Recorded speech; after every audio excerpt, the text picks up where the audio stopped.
Okay, so a case study, since I'm in the process of doing my research, and the numbers you're going to see are preliminary results, they're not final.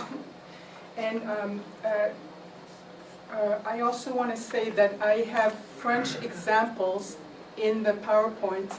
I might not be able to translate everything for you and give you an even better, clearer idea of what I'm looking at, but the title is A Corpus-Based Evaluation of the Common European Framework Vocabulary, so I'm looking at lots of words, for French teaching and learning.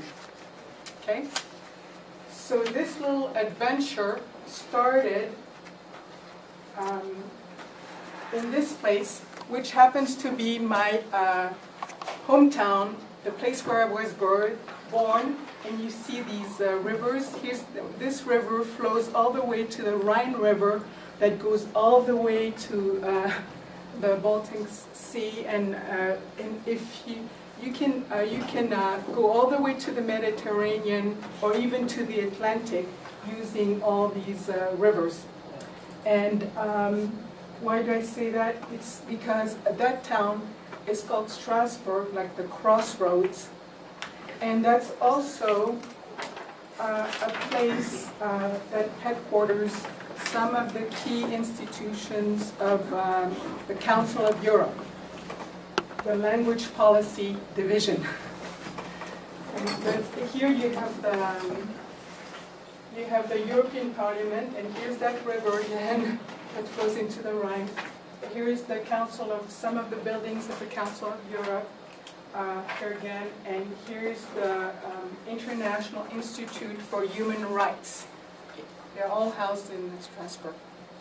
So, so that's where the adventure began before coming to BYU.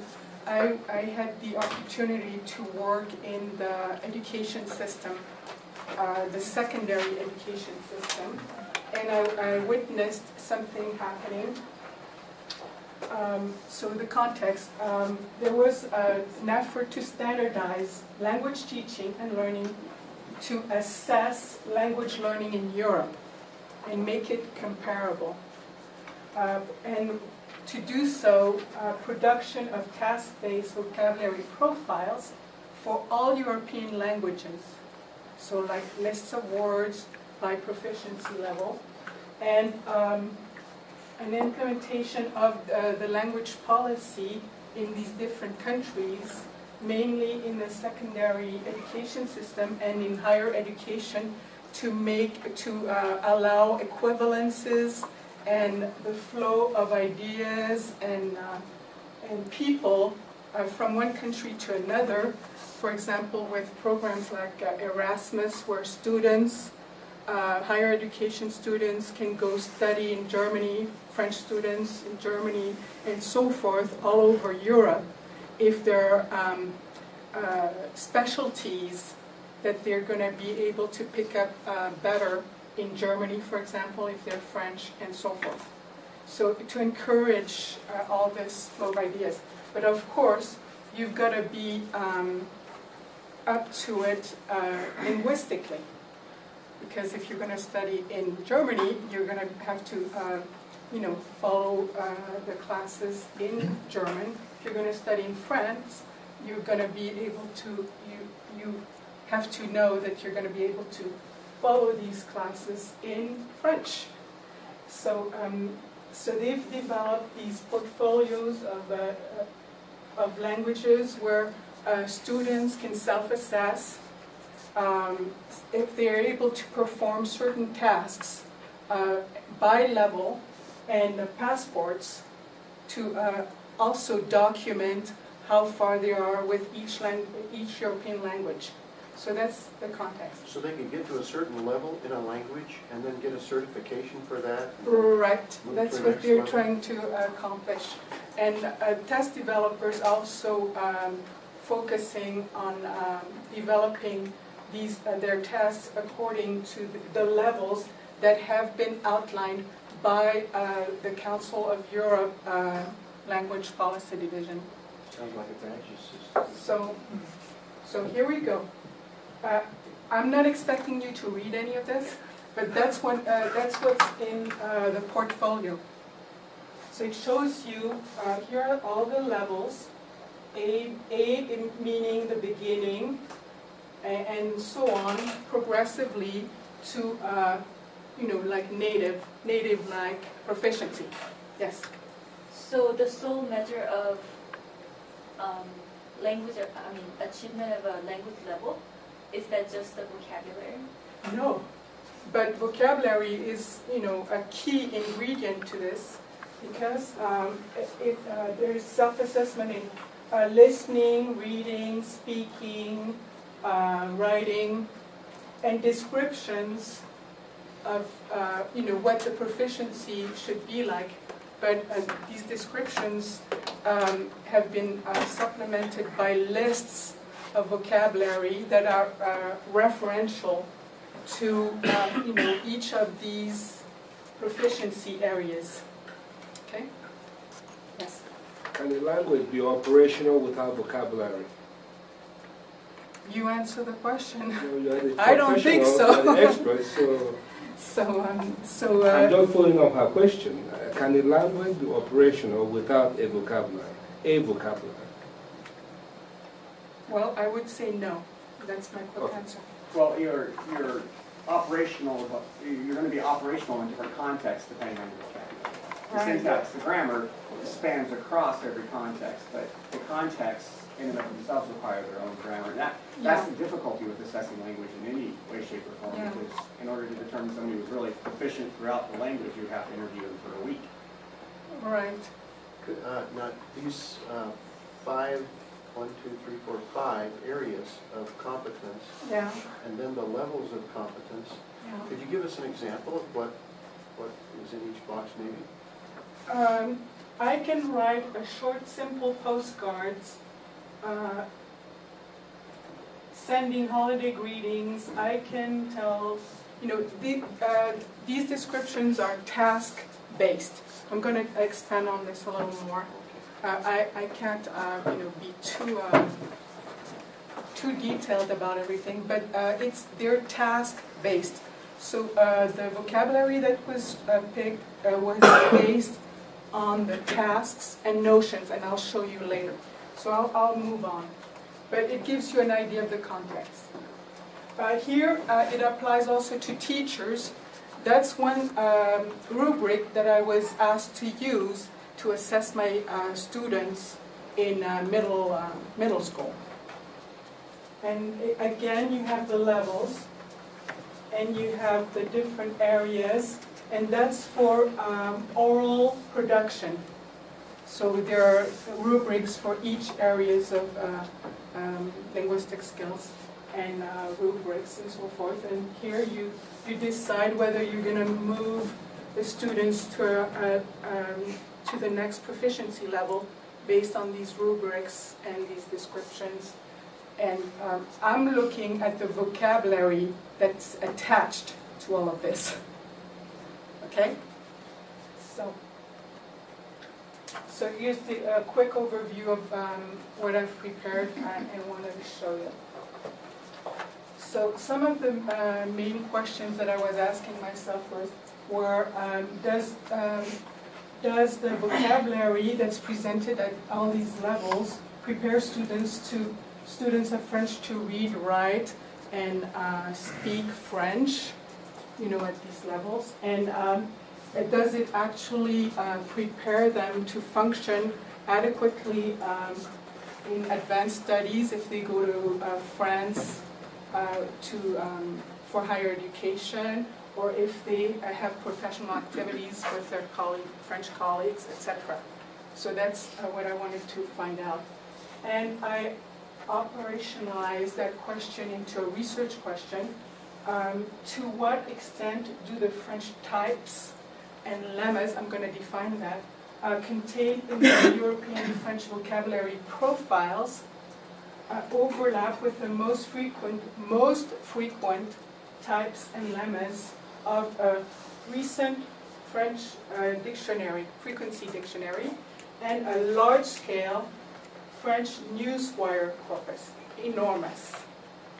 Okay? And here's what we're looking at. So here's the, this is the CEFR standing for the Common European Framework of Reference for Languages, here for French. And I've brought something I wanted to show you. So here's one of the manuals, here's one of the profiles. That's the one for B1. There's one for A1, A2, B2. Okay, here's the frequency dictionary of French published recently. Okay, so that's the frequency dictionary of French, and that's the French giga corpus of newswires. So I'm looking at 7 different areas. The core, so all the where all intersect.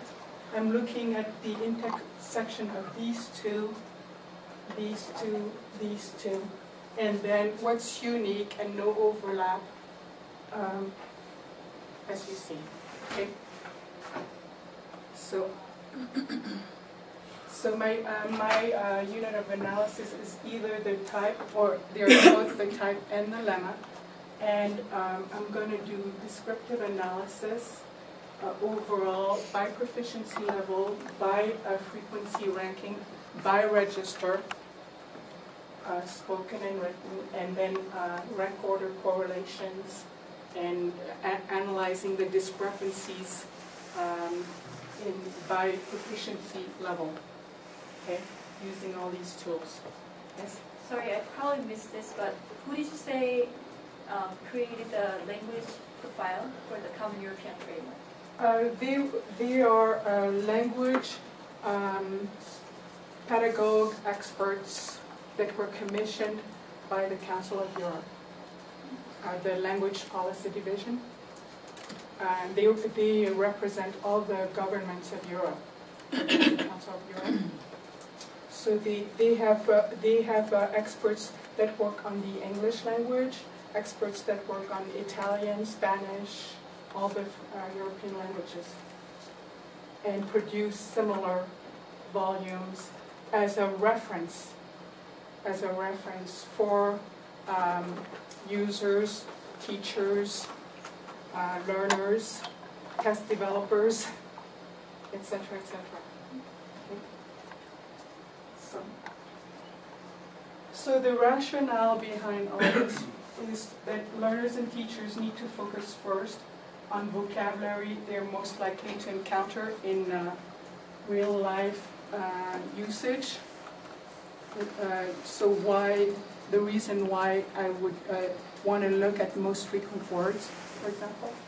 And the French vocabulary profiles were not tested against large corpora of French, and we don't know how representative they are. Okay? So that's what I did to show some of the key words in the dissertation. And I'm going to explain some of the words so that helps you put things in context. So the levels I've already described to a certain extent, but they're categorized proficiency standards. And you see, you've already seen A1, A1, A2, B1, B2, C1, C2, and that's what they're equivalent to in the English or American system with ACTFL, if you're familiar with that. They have similar, but they're not totally corresponding one with another. So there are the problems there. But so the basic, and I'm looking mainly at the basic learner and what they call independent learners, category A and B. Okay. Then profiles, I already talked about it a little bit. So in French they're called le niveau A1, le niveau meaning level. In English you might have come across these words. That's breakthrough is equivalent to the niveau A1, way stage, niveau A2, and so forth. And they have similar profiles for Italian or other languages. Okay? Then task-based, related to one branch of the communicative approach. That was a movement that started in the 70s to teach and learn languages with a can-do concept, so that's task-based, and notional, so this is hybrid. There's task-based and notional. I'll show you what the notions are later on. Usage-based, that's based on frequency. What are the words that are most that you are likely to see most often in a text? Corpus-based, based on corpus linguistics and all the methodologies that are used to analyze large bodies of text. And coverage is a definition where the ideal would be that if you're like a fluent reader, you would not know one word out of 50 reading a text. That's the ideal when you're a learner of a foreign language. Okay. Françoise, Yes. when, on the previous slide, when you're talking about task-based, does that mean that the assessment of competence is actually a performance test? It could be, yes. But some of them are just focused on vocabulary. And so that would be, do you know this type of vocabulary or don't you? So it's not where the kind of a test necessarily where they have to read a passage or speak in a conversation. That could be a test. I mean, it depends on what the tests developed now? Some of them are developed, yes. Especially in English, there are quite a few tests, but they proceeded differently than for the French language. And they used large mega corpora to come up with their profiles, which they didn't do for French.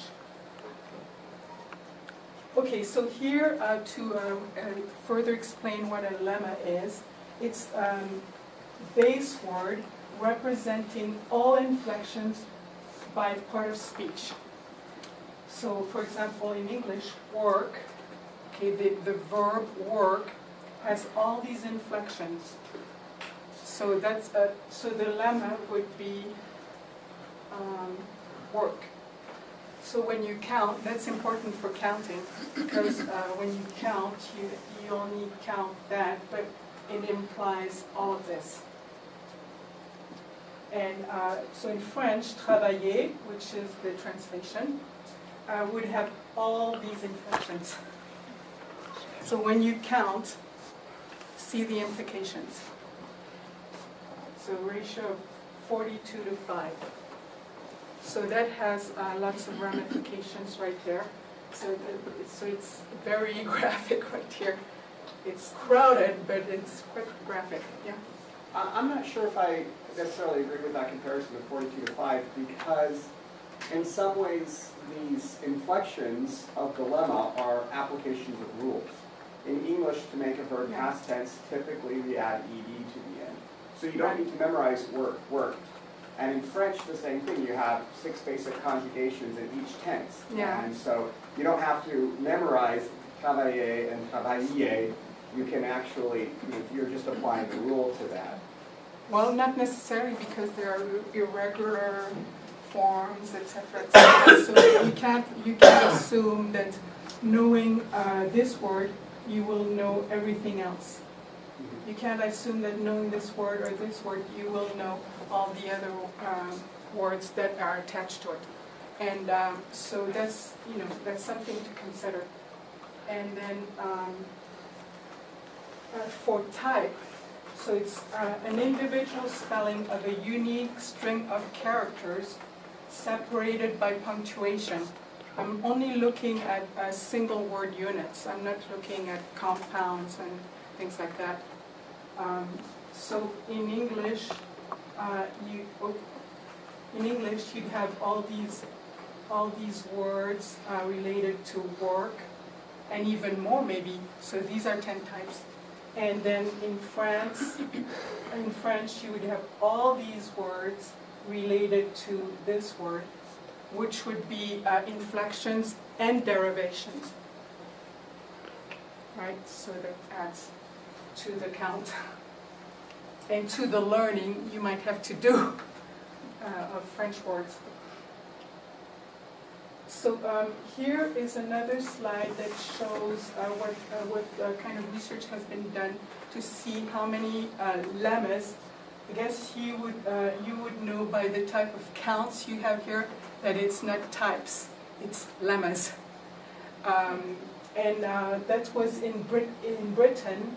Milton did this research, and that's like over a span of 7 years, so they were already in at university level, like about mean of 2,000 lemmas. But you don't know whether all the inflections were learned in the process, because these are like extrapolations, estimates based on scores that don't inventory all the possible lemmas or all the possible types that you would want to learn associated to the lemmas. Okay? Does that make sense?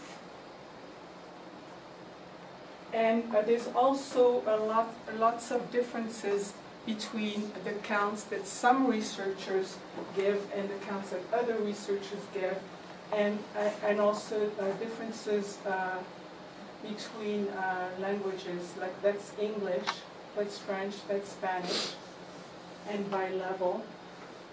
So there are problems with counting and what units and how were they, how did the researchers come up with those counts. Any questions about that? Now, when you say number of words identified, does that mean lemmas or types? See, that's what you have to sort out. But here, some of the, I guess here is the short answer. The data is very, very heterogeneous. So there are lemmas, there are types, there are multi-word expressions that have been counted as one. Phrases. So yes, phrases and so forth. So you've got to sort all that out and make sure you can compare things. And at this point, you can't. Okay, so the primary sources, as I have mentioned earlier, the Common European Framework of Reference profiles, but that represents for French less than 7,000 lexical units.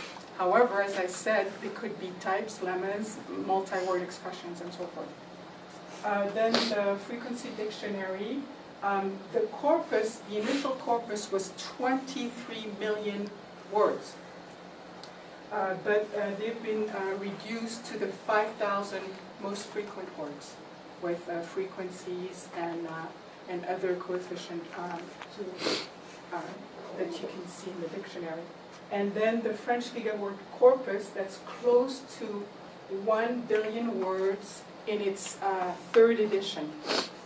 So it covers about 15 years of French news wires from these two agencies. Françoise? Yeah. It seems what you're doing here then, at least from an instructional design point of view, you're trying to characterize a body of content in some way. You're trying to divide up the things that can be known. Right. Is that? Yes, and to validate, I'm trying to validate the profiles because they haven't been tested against any big, huge corpora.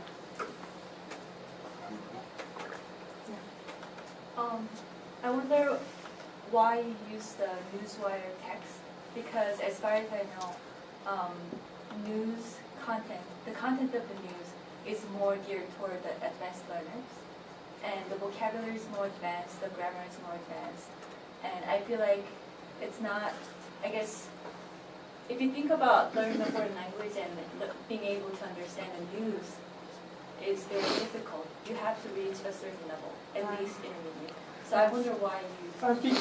Because of the sheer mass of words. There's over, you'll see later, there's over 2 million types. And so the most frequent words are bound to be the more general vocabulary, French vocabulary. The less frequent words are going to be more technical, more specialized. But I want to look at like the more frequent ones that are going to emerge and be at the top of the list. So here's like a breakdown of the counts, but they're like, I still need to do, double checking, verification, but that's how many words, and they haven't been converted into types. And some, they're mainly lemmas. They haven't been converted into types, or some of them are multi-word expressions. So they're not accurate at this point, but it gives you an idea of how many and when. So, do I understand that under quantity of lexical input, under niveau A1, that's the number of vocabulary words that you, or phrases, that you would expect them to be able to know, or That's what the, so that's the criteria? that's what you find when you start inventorying all these words from one of these books. And so even though there, no one demands from a teacher to teach these words, that's the words that are in there. And that's what the text might contain. And that's what the text might contain. And so I want to get to the numbers and the counts to see, whether they're actually progressive, whether they, how many there are, is it reasonable, can people do it, and how would they do it if that's what's expected. Plus, since this is a reference, no one is bound to it actually. Plus, it's a minimal type inventory, because the authors themselves even say you can add more to it, depending on the tasks that you are trying to have your students perform, etc., etc. You see what I'm saying? So that's like minimal. That's not maximum. Okay. And here's like how the second primary source is divided into spoken and written, and it's balanced. Is 11.5 million of spoken text and the same of written text. So it's like a good reference, corpus reference, I think. Okay. Questions about this? Okay. And so we've talked about the Giggle corpus, and the numbers I have are from the first edition, but there have been two in the meantime, and they cover all the way to 2010. So it's like current vocabulary. And here's what will need to happen, like conversion from types to lemmas here, because of this. Here we have lemmas, but we might need to do analysis with types, so we have to convert them back to types, and with all the inflections. And here it's text, it's newswire text, so it has to be converted into types and then to lemmas. And only these lists are categorized by notions, so that puts the semantic element into the database. So here's an idea of all these notions, general notions, and then specific notions, and I put some examples. I put them in English immediately so you'd get an idea of what kinds of words you might find there. And the proportion based on the frequency dictionary lemmas. So here you have about 28% of the most frequent words are in that category. And then you have specific notions, and the rest, so about 72% of the most frequent words are in those categories. Okay? Yes? It seems to me that the notions would be much more important when assessing somebody's productive capacity, speaking and writing, than the types or the lemmas or anything like that. Because if you tell me that you saw my glasses, I left my glasses somewhere, and you said, oh, I saw them on the steps. Mm-hmm. I have to know that steps is analogous to stairs. You say, I have to know that specific thing. Yeah. Whereas when I am telling you, I'm producing that knowledge, and I saw that you left your glasses, I get the choice of whichever one I know that relates to that notion. Right. So it seems to me that you almost have to, when you assess an individual, use a different taxonomy for the vocabulary based on whether it's productive or receptive communication. Right, but I'm not even going there yet. I want to see what, yeah. I'm looking at the relative percentages of these different notions. I'm just wondering if that's just happenstance, that there seems to be more of one than another, or if that's just a reality, if we talk more about those things, or if we're more expressive about certain categories.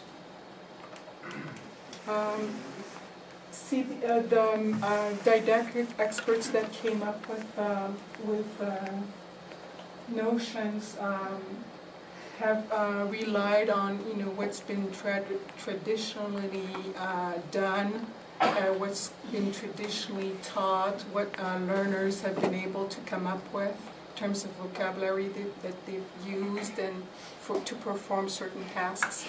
Okay. But it wasn't a corpus-based type, so that's why the study to compare and see if what they've produced is validated by large corpora. So what would happen if the relative percentages are different in, say, the Giga newswire than from the French dictionary lemma counts in terms of relative frequency? Do you have the capacity to even go through that Giga newswire and look through the 1 billion types? Yeah, we were of going to words? analyze it and convert it into types and lemmas. Wow. Yeah. So Bless that's you. part of the work. So I mean, it's to make sure, as the rationale, as I said, is learners who want to get to the advanced stage have to have some kind of a foundation, vocabulary foundation. And I want to see whether the profiles are going to give them that foundation, or whether they need more. What else would they need? Can these corpora inform us of some of the words that are missing that could be added to the profiles? So is the goal to move the teaching of the French language to more authentic usages and lemmas and whatnot? Because traditionally it's been done a certain way, we don't know if that's still current. Is that your goal? Partly, but the other goal is to see if I can get to a body of words that, if taught in a progressive fashion, would get a learner faster to the advanced level. That's amazing. Okay, thank you. Okay, because of course in the corpora there are words like fork, or some very common words that you would use that are not even there. So yeah, of course, if you want to teach fork to your students, definitely do, especially if they're going to be, at a hotel or in a restaurant and they need one, or whatever. Yes? Who determines that body of thought that forms the transitional form from one level to another level to another level? Yeah, who determines that? Yes. Yeah, well, that's the other thing. There's no real theory, and it happens to, it seems to happen more randomly than in a very well organized fashion. Right. But the reason So why I if asked there's that, a little bit more accounting as to, you know, what words should be taught first, or and what words should be taught next, maybe there we might be able to visualize a little more in what sequence the words could be taught. the reason why I asked is in the Chinese educational system today, in the context of English, they have levels in the English learning process. Level 1, level 2, level 3, level 4. There's a standardized determinant of how you acquaint yourself with the first level to another level, then Yeah. you pass out those exams to move you to the next level. Right. So how could we apply?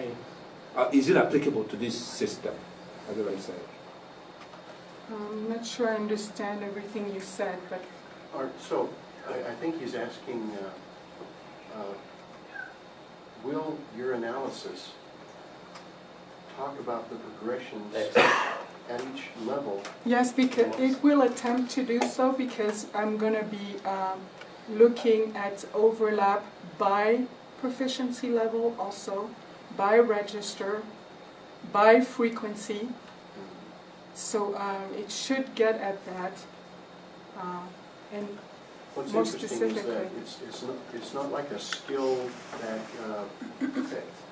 it's not, you can't draw tight boundaries around these Skill sets.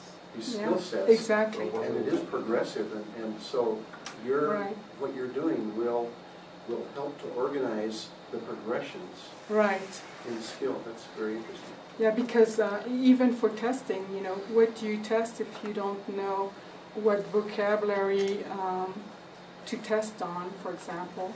And most of the tests involve vocabulary. So, Okay, just another, yeah. this is an off-the-walls question. How do you handle slang and, Specialized language. for instance, It's the highest frequency used. because like in Arabic, I think Jeremy, correct me on this, there's the formal version of the language, and then there's what they talk on the street, and the two really aren't very similar. Right. In So- every language, you speak formal Spanish on the street, and they think you're kind of funny. Right.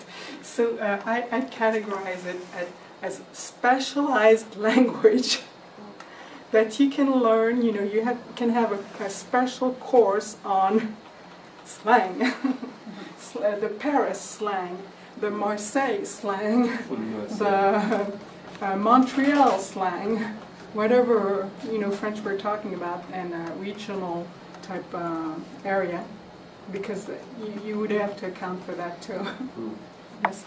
So given your goal, how would you compare what you hope to have at the end with what is currently happening right now? When a textbook writer... Okay, I'm going to continue and then maybe I'll answer your questions, because we only have like 15 minutes left. And so here are some of the preliminary results that I found.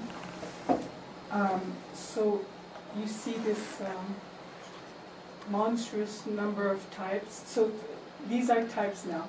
And with the threshold, it's diminished like 10% right there. And these are all the types when including the three gigaword frequency dictionary and profiles. And so P stands for profile. So here are the types for the profiles. So there are like less than 7,000 lemmas. Sorry, you're right. Less than 7,000 lemmas, but when you count all the inflections, that's what you get. 100. And then for the frequency dictionary, there are 5,000 most frequent words, but when you count all the inflections, that's what you get. So, so learners don't speak in lemmas. You know that. They use types, and tokens. So what do we teach the students? Lemmas or types? Given French vocabulary, the French vocabulary mass, what words are useful and should be learned first? That's what I'm trying to get at.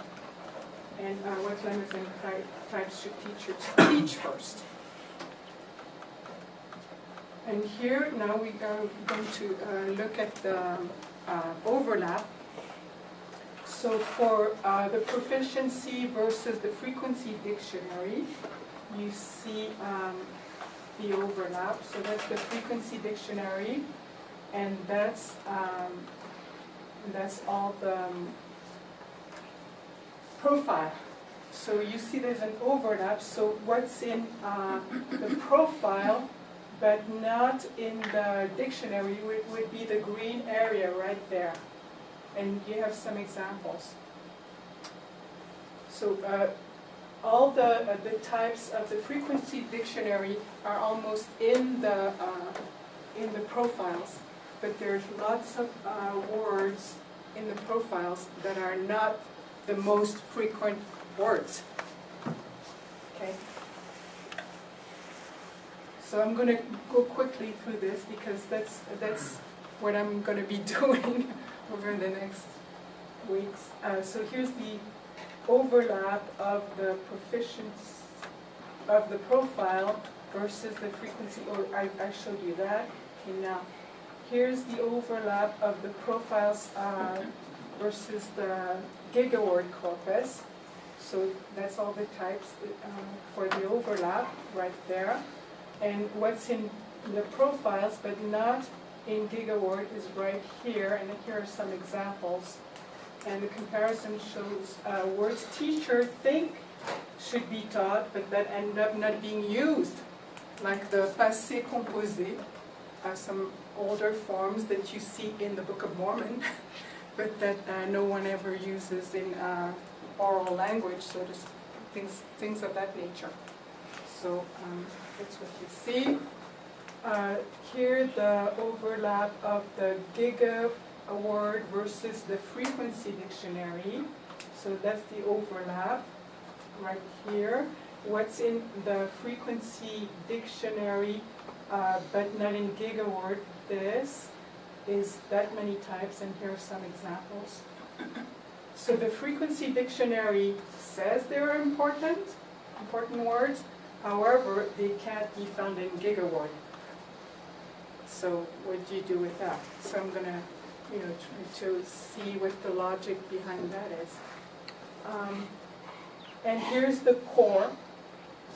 So the overlap of all three, that's the number of types. That's quite a few. However, it only represents 8.2% of all possible types from all the three bodies of words. Okay? And as I said, many inflected verbal forms with an average of 23:1 ratio, because there are many inflections, verbal, especially verbal inflections in the French language. And here's what's not overlapping, unique to the profiles. So there are that many types unique to the profiles. So when should they be taught? And are they just pet words for instruction for teachers, or is there more to it? And here are some examples. And then there's the lemma. The lemma counts, which, as you remember, the lemma is like the representative of a whole group by part of speech. Lemmas are a common way to present vocabulary to learners in dictionaries and glossaries, but more needs to be done to learn French, right?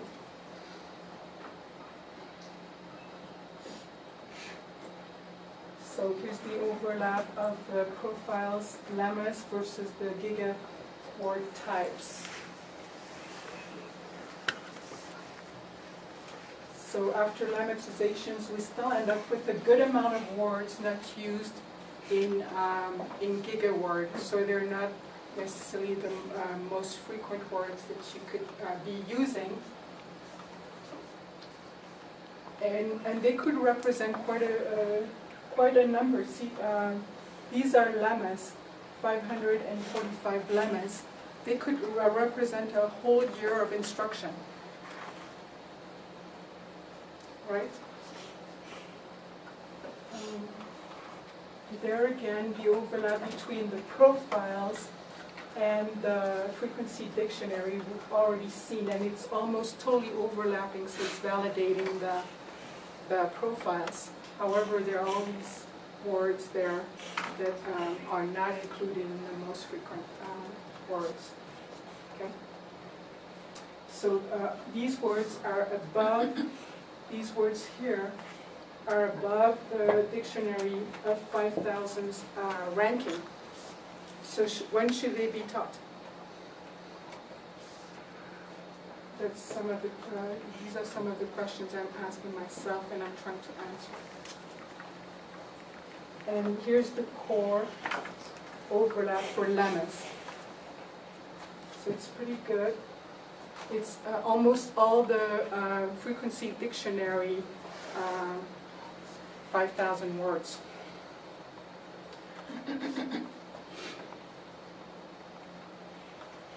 Okay, so that's a summary. I'm looking at types and lemmas. I'm doing all these analysis, and I still have lots to do, as you can tell. And hopefully it will be useful for the authors of the profiles, for the Council of Europe Language Policy Division, for test developers, for teachers, for learners. And I want to improve the lower proficiency French word base in relation to coverage, so readers of French can get up to speed much faster, hopefully, and improve the quantification of vocabulary growth, and promote corpus linguistics methodology for the analysis of vocabulary content.